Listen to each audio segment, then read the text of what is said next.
बोलो जयकारा बोल मेरे श्री गुरु महाराज की जय। सभी गुरुमुख प्रेमियों से सप्रेम जय सच्चिदानंद। हमारा जो व्यक्तित्व है वे हम मनुष्य हैं। जो हमारा शरीर है इसी को हम व्यक्तित्व कहते हैं। ये एक यहीं पर इस धरती पर आकर आविष्कार हुआ, हमें ये शरीर मिला। इसकी खोज पूर्ण हुई शरीर के मिलने से।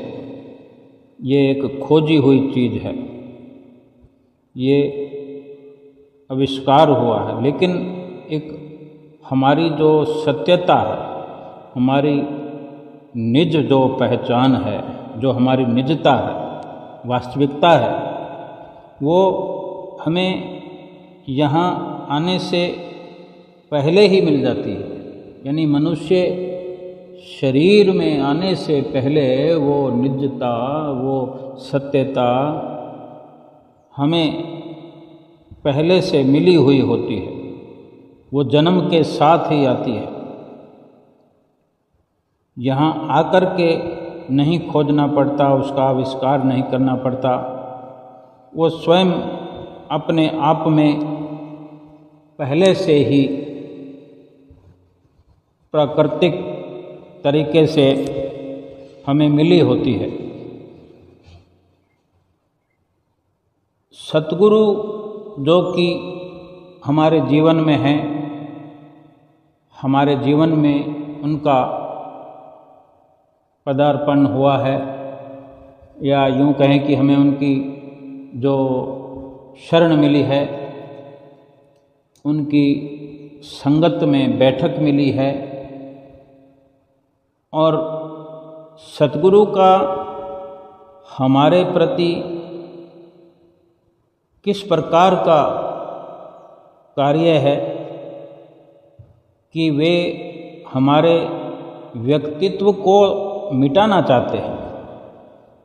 जो हमने अपना व्यक्तित्व बना रखा है, यानी हमने एक मनुष्य शरीर का,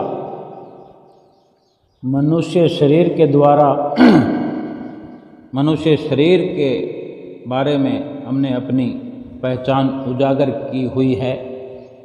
उस मनुष्यता और मनुष्य शरीर की जो पहचान है उसको मिटाना चाहते हैं।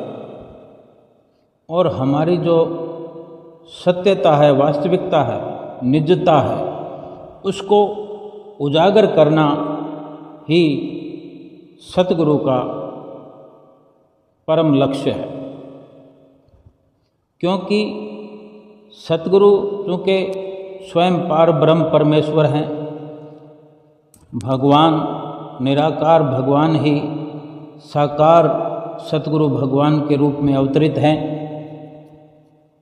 चूँकि उनका हमारी निजता से, हमारी वास्तविकता से गहरा जुड़ाव है, गहरे प्रकार से हमारी असलियत से जुड़े हुए होते हैं।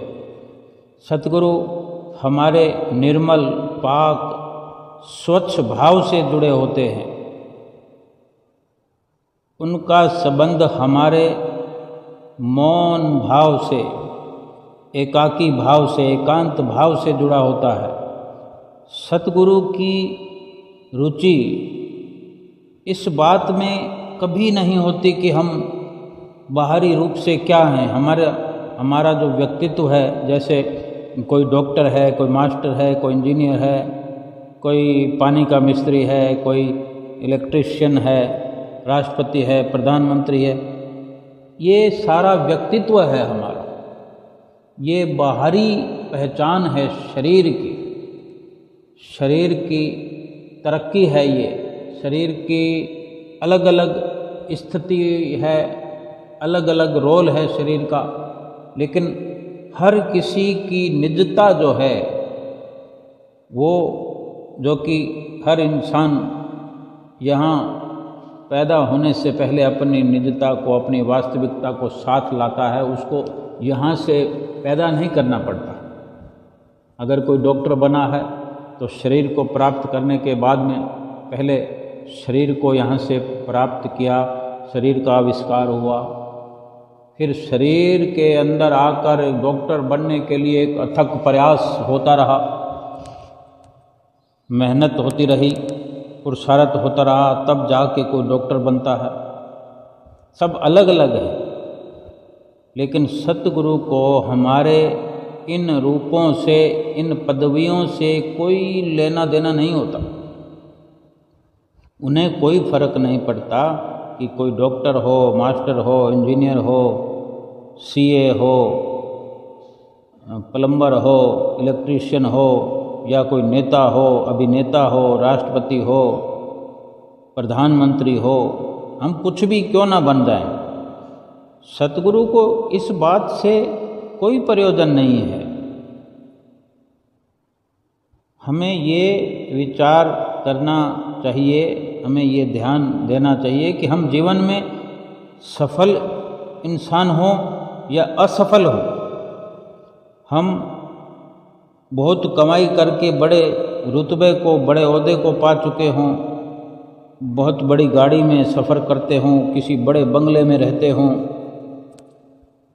या हम किसी झोंपड़ी में रहते हो, तपती धूप में नंगे पांव सफ़र करते हों, और ऐसी कूलर तो क्या, पंखा भी हमारे पास ना हो, और ऊपर से तपती धूप, तेज गर्मी के दिनों में किसी सड़क किनारे हमारा डेरा लगा हो। इस प्रकार की सफलताओं असफलताओं से कोई भी फर्क नहीं पड़ता सतगुरु को। और या हम हिंदू हों या कि मुसलमान हैं, हम सिख हैं या हम गोरी चमड़ी वाले हैं, काली चमड़ी वाले हैं, ये सब चीज़ें मिलकर हमारे व्यक्तित्व को बनाती है। हमें इस प्रकार की जो उपलब्धियां हैं, सफलताएं हैं, असफलताएं हैं, हमें गरीब बनाती है, अमीर बनाती है, किसी प्रकार के नामों से हमें मशहूर करती हों इस दुनिया में, लेकिन सतगुरु को इन सब बातों से कुछ लेना देना नहीं। बेशक ये हमारे व्यक्तित्व को बनाती हैं, लेकिन सतगुरु को हमारी चेतना देखनी होती है, उनको हमारी जागृति देखनी होती है, हमारी चेतना से उन्हें सरोकार है, हमारी जागृति से। हमारी जो चेतना है, सजगता है, यही हमारी निजता है कि हम जगे हुए हैं कि नहीं। खुली आंखें होने के बाद भी जो कि सतगुरु इस प्रकार फरमान करते हैं कि जाग जाओ, मोह की निद्रा से जाग जाओ। तो जो जगा हुआ हो इस प्रकार मोह की निद्रा से, वही हमारी असली निजता होती है, हमारा निज रूप वही होता है कि हम अपने कर्तव्य की ओर जगे हुए हैं। बाकी सब जो भी है, हमने इतनी पहचान की बातें की, चर्चा की, ये सब ऊपर ऊपर हैं। हम महापुरुष फरमाते हैं कि जहाँ तक इस निजता की बात है, वो सबके भीतर एक ही है। चाहे कोई दुकानदार हो, चाहे कोई बिजनेसमैन हो, कोई गवर्नमेंट जॉब हो, कोई ऑफिसर हो, कोई क्लर्क हो, कोई चपरासी हो, कोई किसी भी स्थिति में है, लेकिन उसकी जो अंदरूनी पहचान है वो सब की एक ही है। और यही अंदरूनी जो वास्तविकता है, यही इस जीवन का सबसे बड़ा राज है, क्योंकि भीतर से तो हम सब एक हैं। महापुरुष फरमाते हैं कि हम जो हैं एक अंश की बूंद हैं। जैसे जैसे हम ध्यान मगन और प्रेम मगन होते हैं, वैसे वैसे अंश की बूंद कमल की पंखुड़ी से सरक कर सागर की ओर फिसलना शुरू कर देती है। और जब ध्यान पूरा हो जाता है तो गुरुमुख स्वयं को अपने सतगुरु की चरण शरण में विलीन हुआ पाता है। फिर हम ये कह नहीं सकते कि बूंद सागर में विलीन हो गई, हो रही है, होने वाली है। फिर सागर बूंद में विलीन हो गया या बूंद सागर में विलीन हो गई, फिर कुछ भेद, कुछ फर्क नजर नहीं आता। ऐसा स्वच्छ निर्मल प्रेम होना चाहिए हमारा सतगुरु के साथ। हम सब की चेतना में बसे इस प्रेम को ही जीवन का सबसे बड़ा रहस्य कहा गया है।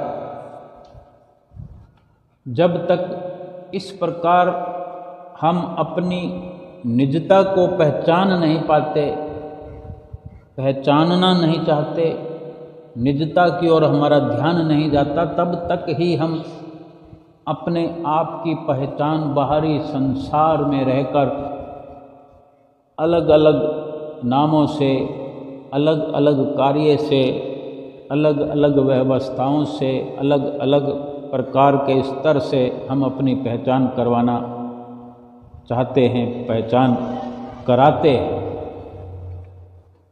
लेकिन सीधे मार्ग पर चलकर, भक्ति मार्ग पर चलकर सतगुरु की जो नित्य प्रति हमें संगत, सुसंगत प्राप्त होती है,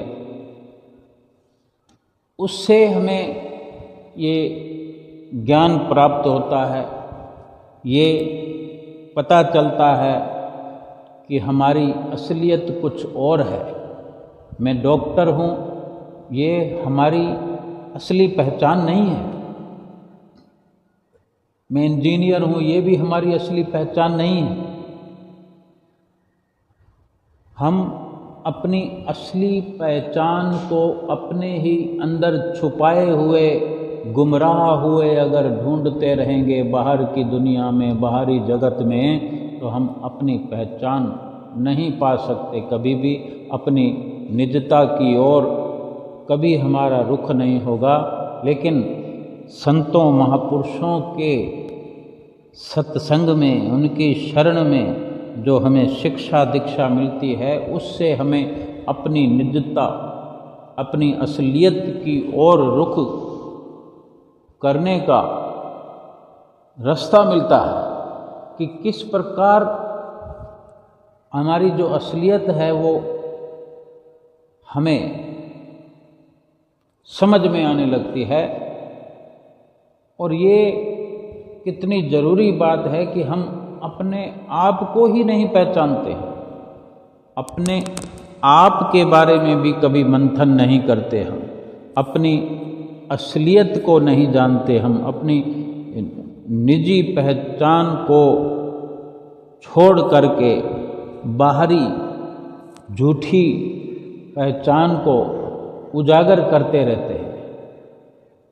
कोई पूछता है तो हम कहते हैं कि मैं फलाना, मैं ढिकाना, मैं ये, मैं वो, मैं वहाँ रहता हूँ, मैं उस कोठी में रहता हूँ, उस कमरे में रहता हूँ, मैं उस शहर में रहता हूँ। लेकिन ये मैं जो रहता हूँ, ये करता हूँ, मैं ऐसा हूँ, मैं वैसा हूँ, ये नहीं हमारी पहचान है। हम हैं कौन, ये भी नहीं मालूम है। जब तक हम अपनी पहचान शरीर से करवाते हैं, अपनी उपाधियाँ, जो शारीरिक उपाधियाँ हमें मिली हैं, उनसे हम अपनी पहचान समझते हैं और दूसरों को भी प्रदर्शित करते हैं अपनी पहचान, ये गलत है।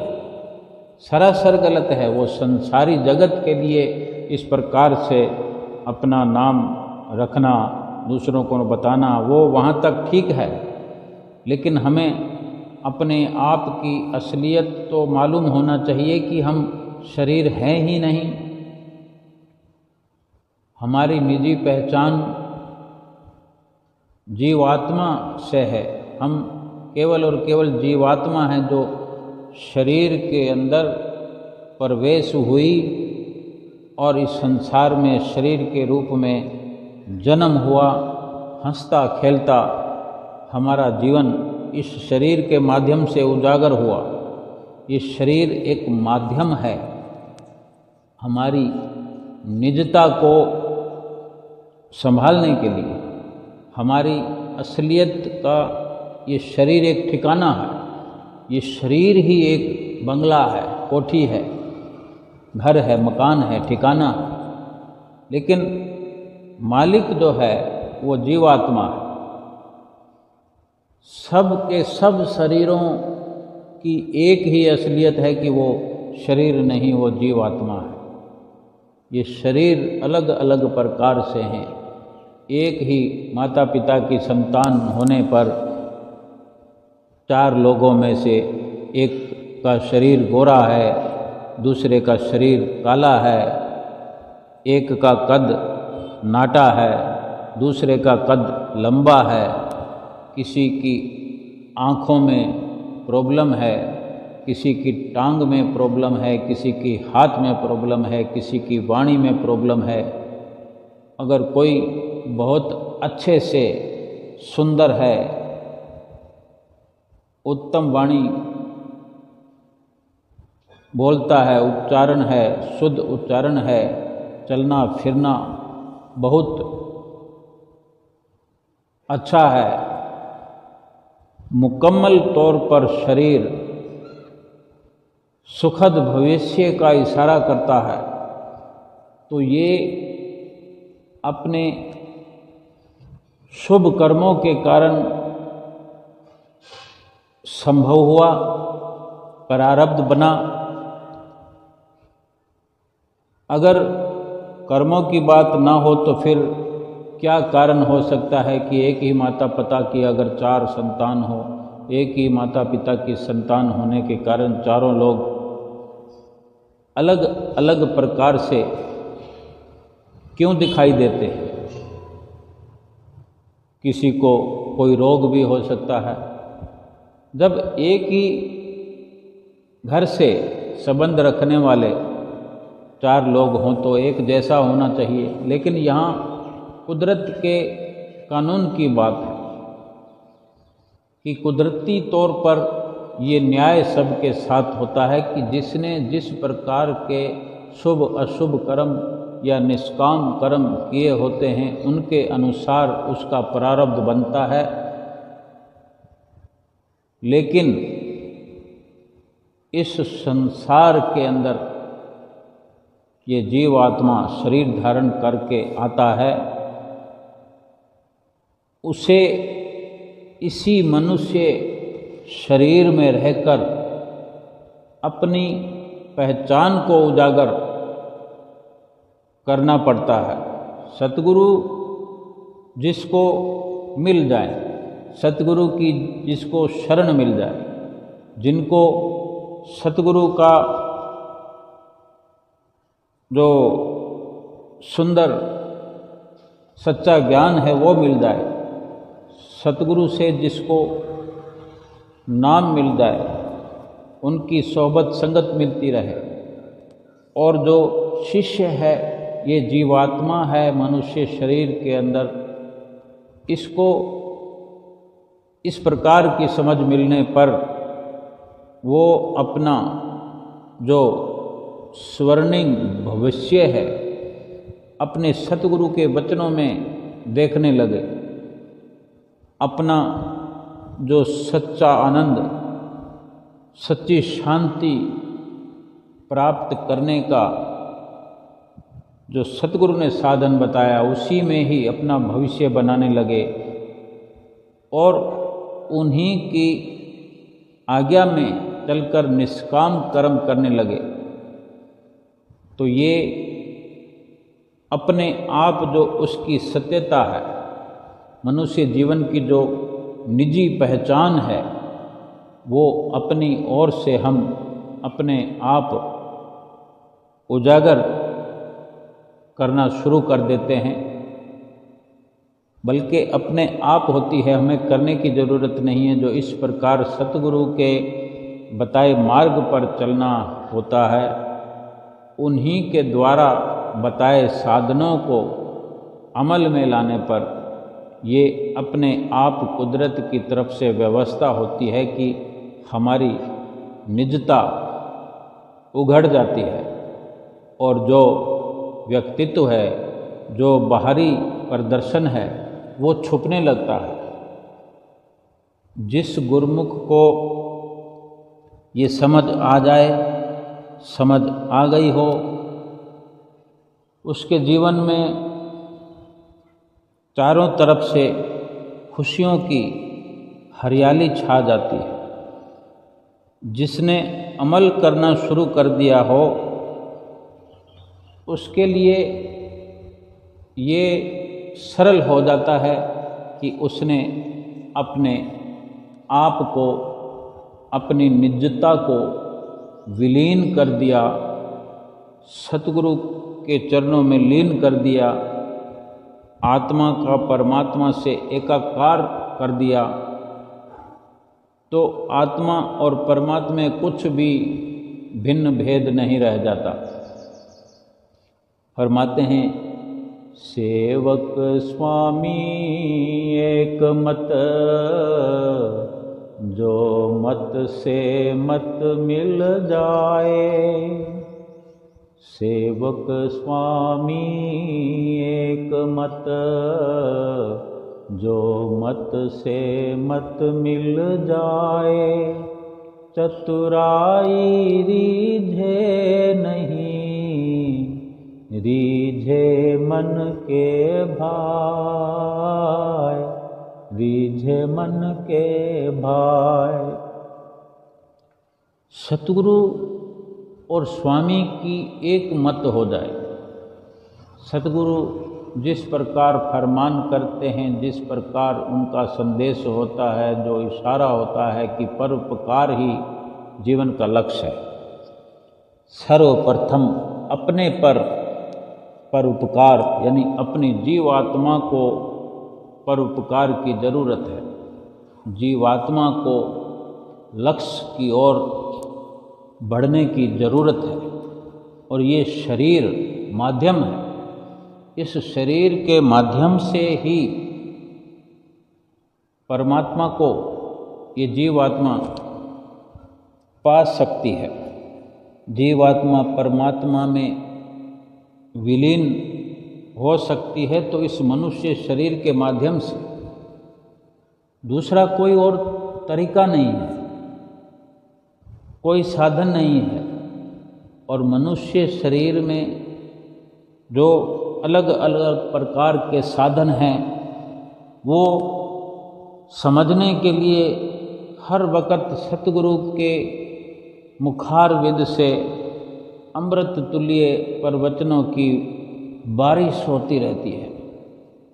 हमारे कान उस भावपूर्ण रसीले शब्दों को ग्रहण करके फिर उस पर अगर अमली कार्रवाई करते हैं तो पूरा शरीर जो हमारा माध्यम बनता है जीवात्मा को परमात्मा से मिलाने का, तो उसमें सब कुछ शामिल है। सभी प्रकार से हाथों से कोई कार्य हो, ऐसा हो जिसमें सतगुरु की प्रसन्नता मिले। पाँवों से चलकर जहाँ जहाँ भी हम जाते हैं, हमें हर पल सोचना चाहिए कि जहाँ हम अपने पाँवों से चलकर जा रहे हैं, पाँवों का इस्तेमाल करके जा रहे हैं, इस शरीर में जो पाँव मुख्य रूप से कार्यरत हैं, तो उसका क्या परिणाम होने वाला है। हम जहाँ पहुँच रहे हैं वहाँ पहुँचकर क्या सतगुरु की प्रसन्नता को पाएंगे?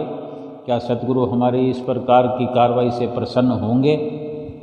हमें सोच करके कार्य करना पड़ेगा। पाँवों के चलने का, सदुपयोग हो गया, शरीर का एक ये अंग सफल हो गया। हाथों के द्वारा सुंदर सेवा का कार्यभार अपने जिम्मे लेते हुए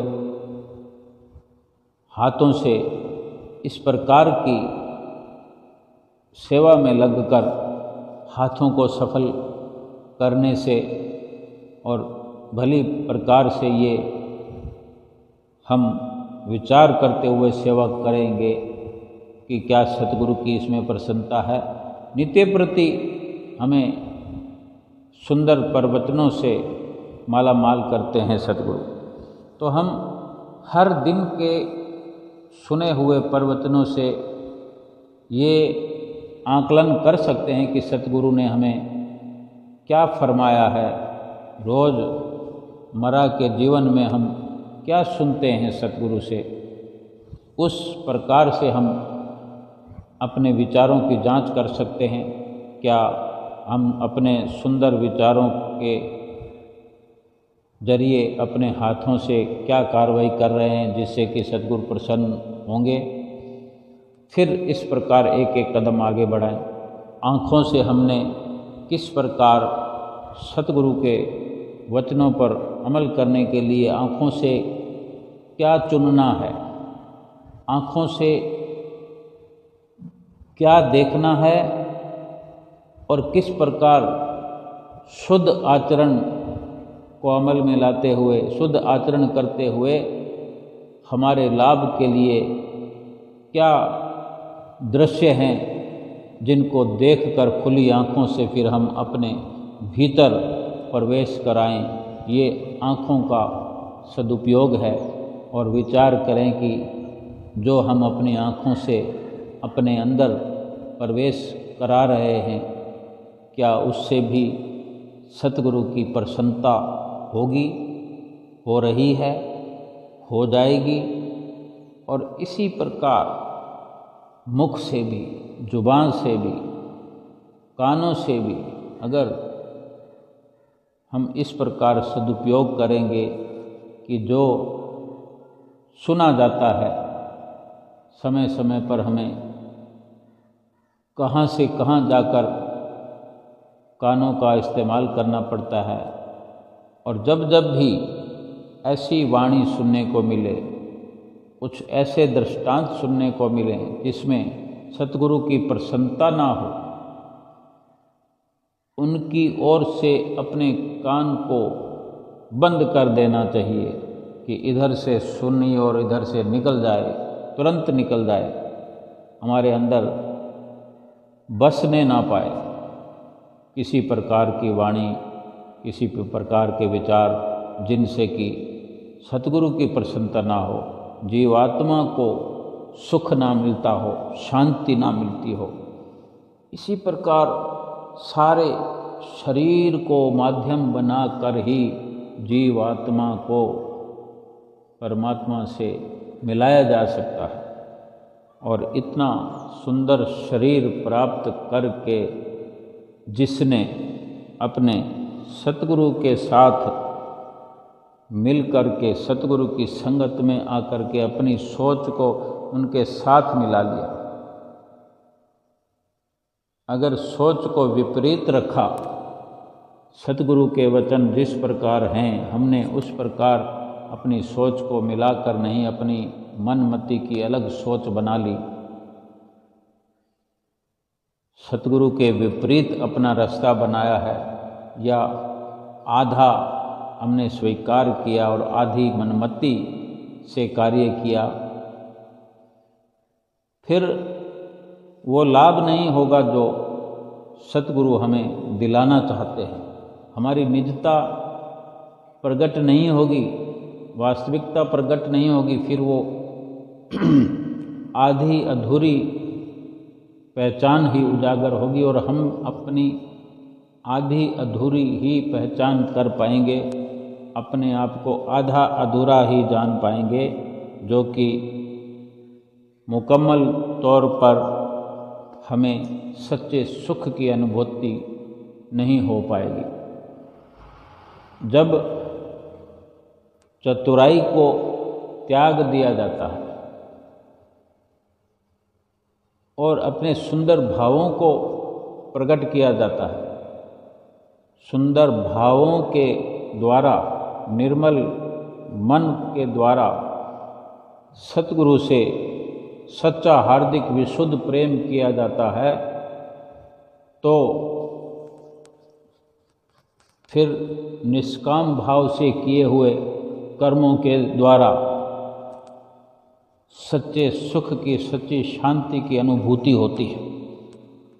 आत्मिक वो आनंद, वो सच्चा सुख प्राप्त होने लगता है, जो कि ये हर मनुष्य का अधिकार है।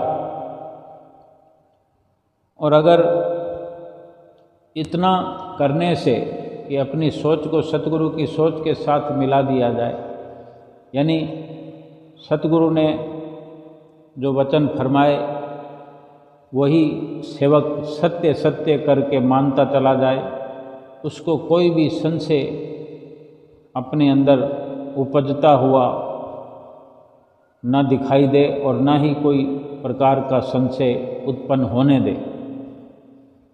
और इस प्रकार जब सोच सतगुरु की और सेवक की एक हो जाती है, फिर एकाकार हो जाता है।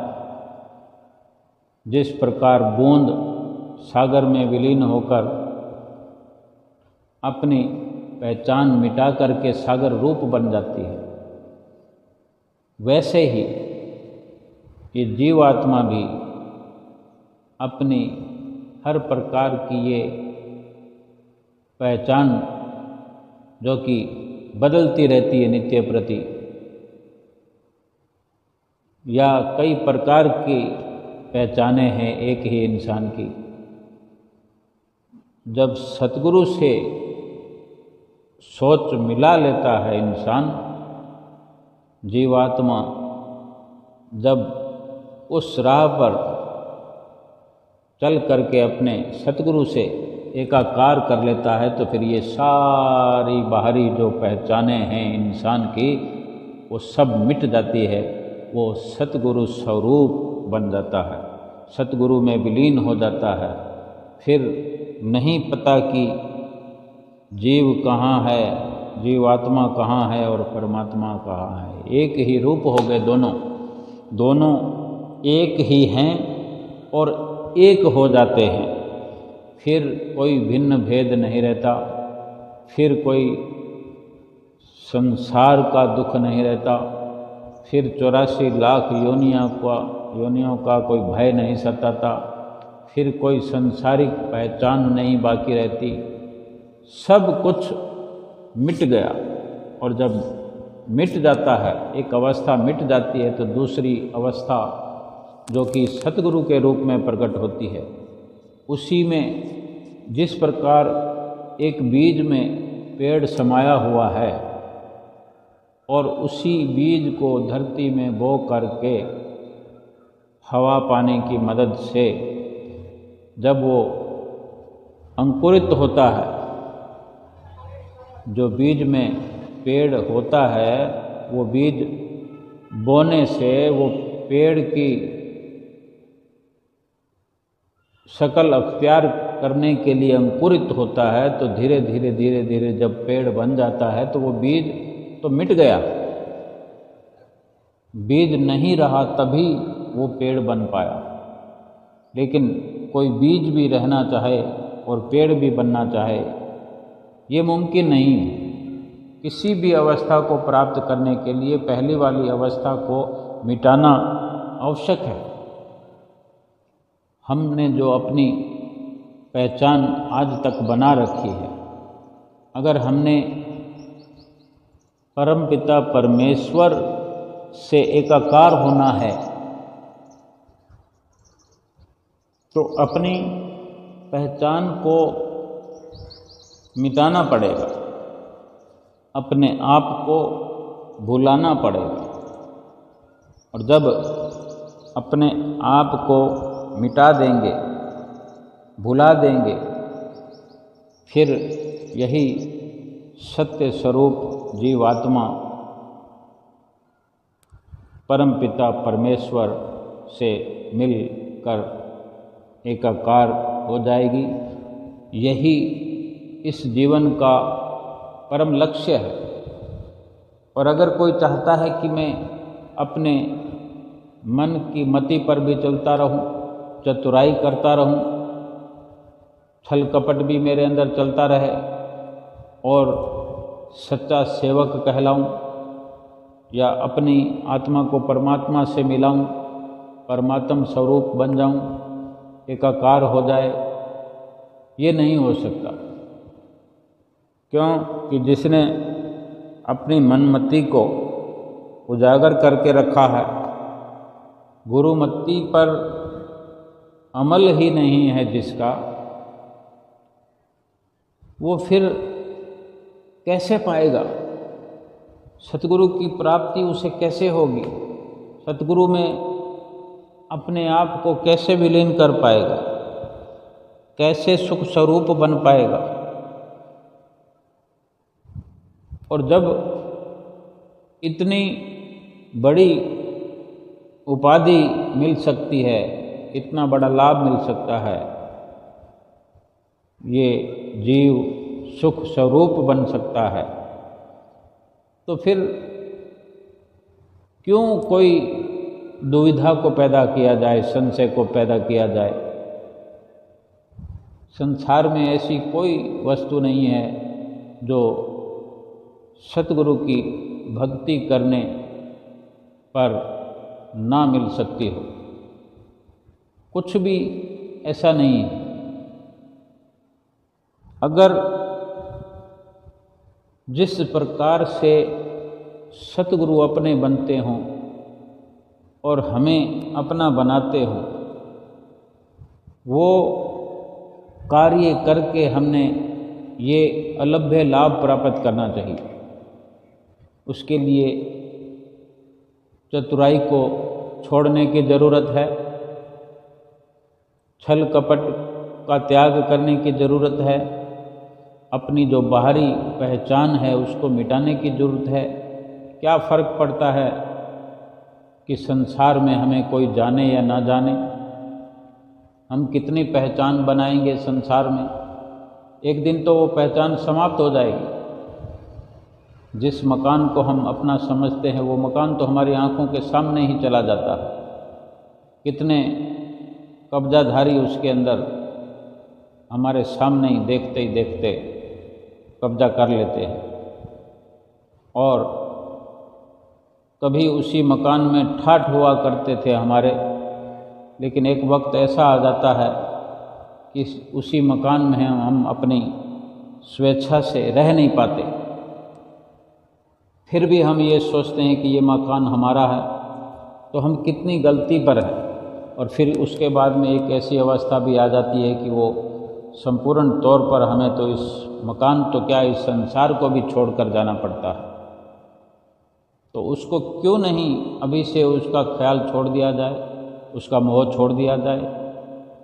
दुनिया को जब छोड़ना ही है तो कम से कम ये बाकी छोटी छोटी वस्तुओं को तो हम दिल से त्याग कर सकते हैं, इनको छोड़ सकते हैं, इनका भाव अपने अंदर से मिटा सकते हैं, हटा सकते हैं। और उसके बदले में कितना बड़ा लाभ हमें मिलता है कि संपूर्णता हमें मिल जाती है।